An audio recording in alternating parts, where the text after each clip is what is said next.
Sabe quando a gente se depara com um texto que é um verdadeiro quebra-cabeça? Pois é, hoje vamos mergulhar fundo em uma obra assim, um texto bem enigmático que nos desafia a encontrar a cura. Vamos tentar decifrar juntos o que se esconde por trás dessas palavras. E o ponto de partida já é este enigma, a cura que se cura. Parece um paradoxo, não é mesmo?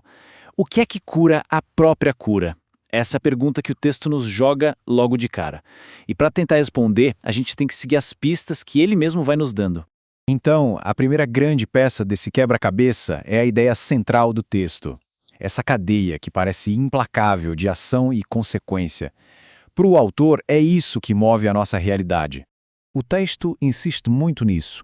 Cada pensamento, cada pequeno movimento vai desencadear uma consequência. E ela é inevitável. É uma visão bem determinista da vida, onde não tem um botão de desfazer. O que está feito. Não dá para voltar atrás. E essa tabela aqui mostra bem a mecânica dessa visão de mundo. De um lado, a gente tem a escolha inicial, a ação. Do outro, o resultado que não tem como escapar. É quase como uma balança cósmica, sabe? A ação é o peso que a gente coloca e a consequência é o equilíbrio que vem depois. Segundo o texto, não tem como fugir dessa lei. Ok, então se a vida é governada por essa cadeia de ação e consequência, como é que a gente navega por ela? É aqui que o texto muda completamente de tom. Deixa de ser sobre física e passa a ser quase sobre teatro. A sugestão é que a realidade talvez não seja bem o que parece. É uma grande ilusão. A primeira camada dessa performance toda é a ilusão. O autor sugere que aquilo que a gente percebe como realidade é, na verdade, um truque de mágica muito bem executado. Uma construção que esconde como as coisas realmente funcionam por trás dos panos. Mas, olha, não é uma ilusão qualquer. O texto argumenta que é uma ilusão com um propósito quase estético, como se fosse uma obra de arte. Ela tem forma, tem estilo. A vida, nesse ponto de vista, é uma performance artística para uma plateia que a gente nem vê. E se a vida é uma performance artística, então ela também tem um objetivo. E é aqui que a metáfora muda de novo. A arte se transforma em guerra. Cada movimento que a gente faz no palco da vida é, na verdade, uma manobra tática dentro de um grande jogo estratégico. E então, a gente chega nesta frase que é simplesmente fantástica. Bem-vinda à arte da guerra e comendo bolo. É uma imagem que resume perfeitamente o quão absurda é essa filosofia. Ela mistura a estratégia mortal de Sun Tzu com uma coisa tão banal como comer uma sobremesa. A vida é, ao mesmo tempo, um campo de batalha e uma festa de aniversário. E para deixar essa ideia de guerra estratégica ainda mais concreta, o autor usa a metáfora perfeita, o xadrez. Cada decisão que a gente toma é um movimento no tabuleiro, e o objetivo final é sempre o mesmo, dar o checkmate. Ou, claro, evitar levar um. E quando a gente pensa que finalmente entendeu o jogo, o texto vira o tabuleiro inteiro. Ele abandona o xadrez e nos leva numa viagem pelo cosmos. A escala deixa de ser pessoal e passa a ser universal. É como se o autor quisesse mostrar que as regras do jogo se aplicam a absolutamente tudo o que existe.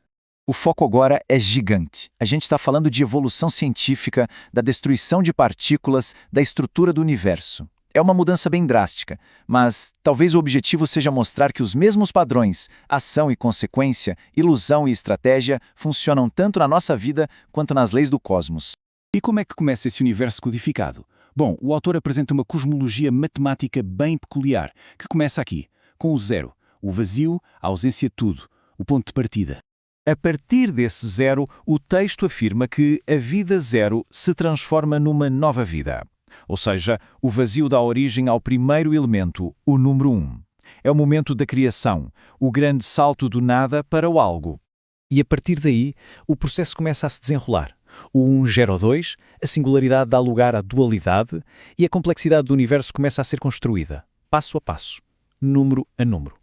O que a gente está vendo aqui, no fundo, é o que o autor parece considerar o código-fonte do universo, uma espécie de matemática existencial que dita como tudo evolui, desde as menores partículas até às galáxias inteiras. Depois dessa viagem toda, à medida que a gente chega ao fim, o autor assina a sua obra. Mas não com uma resposta clara, e sim com uma avaliação final que é, no mínimo, desafiadora.